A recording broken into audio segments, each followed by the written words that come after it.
All right. Welcome, everyone. I am Metatron Elysium Montez, and we have been discussing on walking in the Spirit and how that happens and how you are doing it on a daily basis. And so I'm sharing multiple stories with you on all these short segments of this lesson on walking in the Spirit. And it's for a reason why we're sharing these stories with you so that you can understand the situations that you are faced with on a daily basis on if you were walking in the Spirit as I am walking in the Spirit, these are things that you could do. And so if I can do it, you can do it, and so can anyone else. Walking in the Spirit is a powerful way to walk and live your life. And it's walking by the human imagination. You begin to imitate God and you become more Christ-like in a sense. It's not being, now I don't drink, okay? I don't smoke. Now I wish I did, but I don't like it. I don't even know what a beer tastes like. But it doesn't mean you're a goody-goody two-shoes either. But walking in the Spirit is absolutely a fantastic, more enlightened way to live your life, because you are not only living a changed life of your own, but you're changing those around you. And today I'm going to share another portion of an experience that if you ran into it, this is something that you could do as well.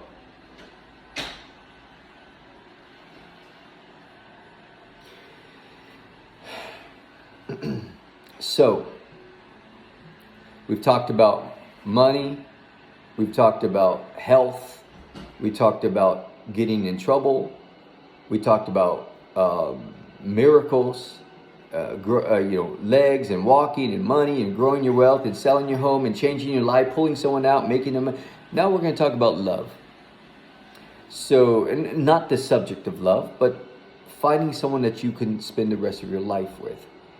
I'm only going to share one. I mean, there's several incidents, but these can go into long stories. So I'm trying to keep them short so that you can hear the example and be glad that you listened to that short segment. But there's an individual. I will not mention names in this video, but this individual had a broken marriage. A husband is gone. And she was looking for love in her life, looking for someone to spend, looking for a companion. And this individual, I said, she has come to find out the thing in the work that I do for people. And so we got to talking, just short little conversations with her. Not probing too much into her life or her into my life, but she knew she knew the work that I had done on she sees these writings I write on Facebook. I have a secret, not a secret, but I have a private group that I share things with on Facebook. It's a private group, and so she's part of that group, and so she can, we just talk a little bit. But she was looking for somebody, and so I said, "Listen, I'm going to do this for you. I'm going to, I've showed her and showed everybody on the group on how to use the human imagination, the creative power. And so we're talking about walking in the Spirit now. And so if you run into someone who is looking for someone to marry, looking for a boyfriend, looking for a girlfriend, looking for a mate, this is how I did it with this person and this individual." So I tell her, I said, okay, first of all, I'm going to help you. I'm going to see you with the perfect person. I'm going to see you happy. I'm going to see you blissful. I'm going to see you in love. Stop looking for someone, because this someone's going to come to you. And so I do the imaginal act. I bring her up into my imagination, and I see her with her mate, a companion, a lover, and I just take a deep breath and I let it go. A couple months passed by, and I started to see some Facebook pictures of her and another her and another man. Happy, smiling. And so I probe her. I said, hey, congratulations. And she says, thank you. So, when Jesus said in the book of Mark, chapter 12, or is it, I think it's chapter 11 and 12. But he says this. He says, whatsoever thing you desire, believe you have received it, and you shall have it. And so he didn't put a condition on it. So if there's a thing that you're desiring, it's because that desire is coming from within you. The being in you wants love. The being in you wants to be enhanced. The being in you wants to experience now a new state of being. It's tired of being poor. It wants more. It wants to be happy. It wants to experience wealth. And so that being in you is sending a desire through your body, saying, hey, it's time to look for some more things. Let's do something. And so this individual has found love in her life. And these desires are unconditioned. Whatever you desire, whether it's love in your life, whether it's money in your life, that desire is coming from the being inside of you. And he wants to experience that for you. And you've got to know how to give it to him. You've got to know how to work and walk in the Spirit so that you can live a fulfilled life. And so there's no condition on your fulfilled desire. He said, whatever you desire, believe you have received it and you shall have it. That's what the words of this Christ said in the drama of Scripture. There's no condition on it. It could be bad. It could be good. If you want something bad in your life, that's fine.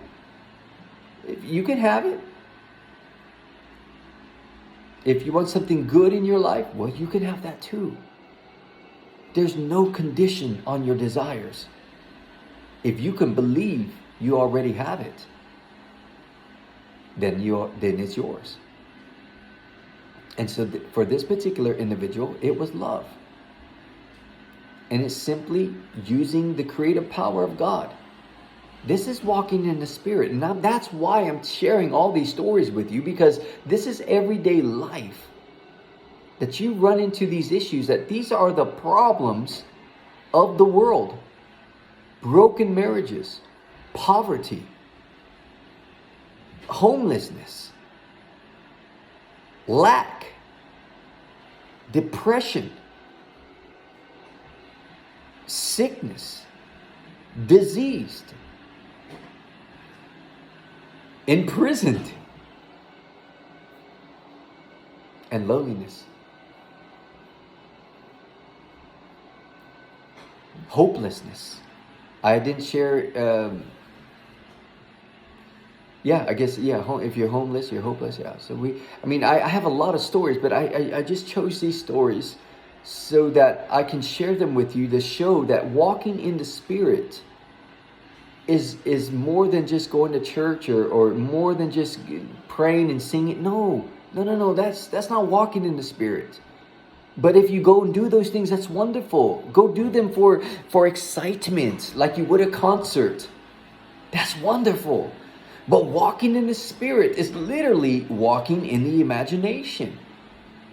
Change and enhance, it's used for a purpose. And that is why there's principles that go along with these teachings. And now that I've shared all these stories with you, I'm going to go back and begin these other short videos and start talking about the principles on how they are used. Because it's important. Once you learn how to use the power, do it to enhance your life. Once you enhanced your life, once you bettered your life, and you bettered your family, you bettered your children, then it spreads on to your friends, your families, your co-workers, and begin to spread out like that. Because you're changing someone else's life. The better you can change someone else's life, the better your life becomes. The more blissful and happiness that just bubbles up from within. That I will meet you at the end of the race. I will meet you there. and you will make it. You will make it. I love you. We'll talk more on the principles next. Have a good night. Peace out.